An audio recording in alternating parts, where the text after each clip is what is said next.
Xénophobie en Afrique du Sud.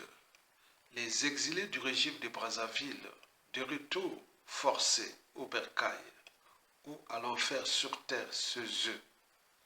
En effet, en Afrique du Sud, ces Congolais avaient au moins l'accès à l'eau potable, à l'emploi, à l'électricité. Ils pouvaient au moins se soigner dans des hôpitaux crédibles, se déplacer facilement, etc.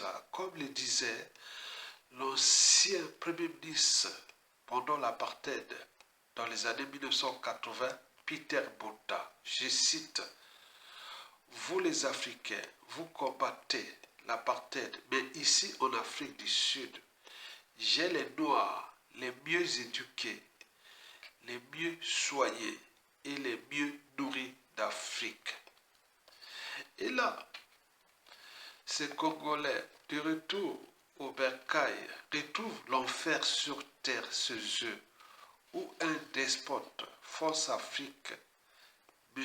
Denis Sassou Nguesso, règne en maître contre ce peuple du Congo qu'il a piétiné et ce pays qu'il a fracassé. Et là, il joue désormais au profito situationniste de Père Noël pour soi-disant secourir ces Congolais qui fuient son régime d'exception aux crimes multiformes et multidimensionnels et de la haute trahison. Éclairage.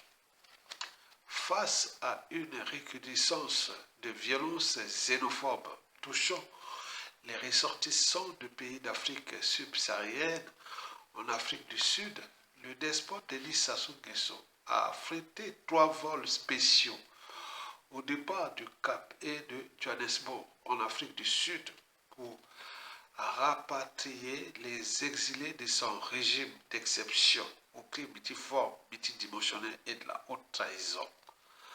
Alors, quel sens et signification donner à ce dispositif d'urgence coordonné par le régime de Brazzaville à travers ses représentations diplomatiques en Afrique du Sud? 1. C'est de la com. 2. Ce sont ces stratégies de conservation du pouvoir après le fiasco coup d'État du 15 mars dernier. 3. Il n'a même pas honte, et pour cause. Avant son coup d'État sanglant Force Afrique de 1997, nous étions au moins 15 000 Congolais à l'étranger et au plus 20 000. Et 29 ans plus tard, c'est-à-dire après son coup d'État, nous sommes, nous Congolais à l'étranger, entre 800 000 à 1 million de Congolais à l'étranger. Vous imaginez, un riche pays pétrolier, et les Congolais fuient leur pays. Certains sont devenus des apatrides, on les chasse par-ci par-là, vous imaginez. Alors qu'on a tout chez nous. Sauf que ce pays est occupé par un individu qui s'appelle Sassou Nguesso, qui joue le jeu de la Force Afrique contre nous, peuple congolais, notre pays. Et jusqu'à combien de temps encore?